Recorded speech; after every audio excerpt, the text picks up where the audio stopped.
കഴിഞ്ഞ വീഡിയോയിൽ നമ്മളൊരു ഫയൽ സേവ് ചെയ്യണത് അല്ലെങ്കിൽ ഒരു ഫയൽ ക്രിയേറ്റ് ചെയ്യണത് എങ്ങനെയെന്ന് നമ്മൾ മനസ്സിലാക്കിയിട്ടുണ്ടായിരുന്നു. ഇനി നമ്മൾ ചെയ്യാൻ പോകുന്നത് നേരത്തെ ഉണ്ടാക്കി വെച്ച ഒരു ഫയൽ ആ ഫയലിനുള്ളിൽ എഡിറ്റ് വരുത്തണം. അല്ലാന്നുണ്ടെങ്കിൽ നമ്മൾ ആ ഫയലിൽ ഒന്നും ചെയ്തിട്ടില്ല, നമ്മളൊരു ബ്ലാങ്ക് ഡോക്യുമെന്റ് മാത്രമാണ് ഉണ്ടാക്കി വെച്ചിട്ടുള്ളത്. അപ്പോൾ ഇനി നമ്മൾ ആ ഫയലിൻ്റെ ഉള്ളിൽ എങ്ങനെയാണ് മാറ്റങ്ങൾ വരുത്തുക എന്നാണ് നോക്കുന്നത്.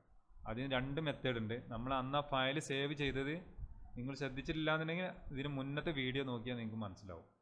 അപ്പോൾ നമ്മൾ എങ്ങനെയാണ് ഈ ഫയൽ സേവ് ചെയ്തത്, അന്ന് ആ ഫയൽ സേവ് ചെയ്ത് വെച്ചത് ഡെസ്ക് ടോപ്പ് എന്ന് പറഞ്ഞ ഈ ഫോൾഡറിൻ്റെ ഉള്ളിലാണ് ചെയ്തിട്ടുള്ളത്. അത് നമുക്കിവിടെ നോക്കിയാൽ കാണാൻ പറ്റും. ABC എന്ന് പറഞ്ഞ ഫയലിലാണ്, ABC എന്ന് പറഞ്ഞ പേരിലാണ് നമ്മൾ ഫയൽ സേവ് ചെയ്തിട്ടുണ്ടായത്. അപ്പോൾ നമ്മൾ ആ ഫയൽ ഓപ്പൺ ചെയ്യാൻ പോകുന്നത്. അതിന് രണ്ട് മെത്തേഡ് ഉണ്ട്. അതിൽ ഏറ്റവും സിമ്പിളായിട്ടുള്ള മെത്തേഡാണ് നമുക്ക് ചെയ്യാൻ പോകുന്നത്. റൈറ്റ് ബട്ടൺ ക്ലിക്ക് ചെയ്യുക. നേരത്തെ നമ്മൾ ഇങ്ങനെ തന്നെ ഒരു ഫയൽ ക്രിയേറ്റ് ചെയ്യാൻ ഇത് തന്നെ ചെയ്തത്. അത് നമ്മൾ മൈക്രോസോഫ്റ്റ് വേർഡാണ് ഓപ്പൺ ചെയ്തത്. ഇവിടെ നമ്മൾ ചെയ്യാൻ പോകുന്നത് മൈക്രോസോഫ്റ്റ് വേർഡിലെ ABC എന്ന് പറഞ്ഞ ഫയലാണ്. ഒന്നുകിൽ റൈറ്റ് ബട്ടൺ ക്ലിക്ക് ചെയ്തിട്ട് ഓപ്പൺ അടിക്കാം, അതല്ല എന്നുണ്ടെങ്കിൽ ഇതിൽ ഡബിൾ ക്ലിക്ക് ചെയ്താൽ മതി. ഇപ്പോൾ നമ്മൾ ഇവിടെ ഏറ്റവും ടോപ്പിൽ നോക്കിയാൽ ABC saved to this PC എന്ന് പറഞ്ഞ ഈ ഫയൽ നമ്മൾ ഓപ്പൺ ചെയ്തിട്ടുണ്ട്.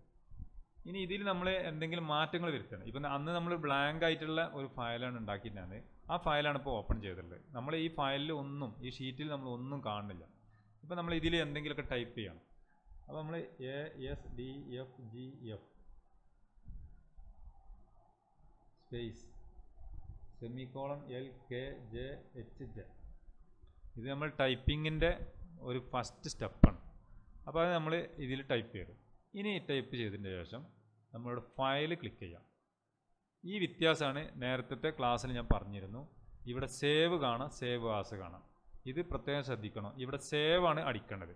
സേവ് അടിച്ചു കഴിഞ്ഞാൽ ഈ ഫയലിൽ തന്നെ നമ്മളിപ്പോൾ ഈ ടൈപ്പ് ചെയ്ത ഈ ലെറ്റർ എന്തായി, നമ്മൾ ഈ ഫയലിൽ സ്റ്റോർ ആയിക്കഴിഞ്ഞു. ABC എന്ന് പറഞ്ഞ ഫയലിൽ സ്റ്റോർ ആയിക്കഴിഞ്ഞു.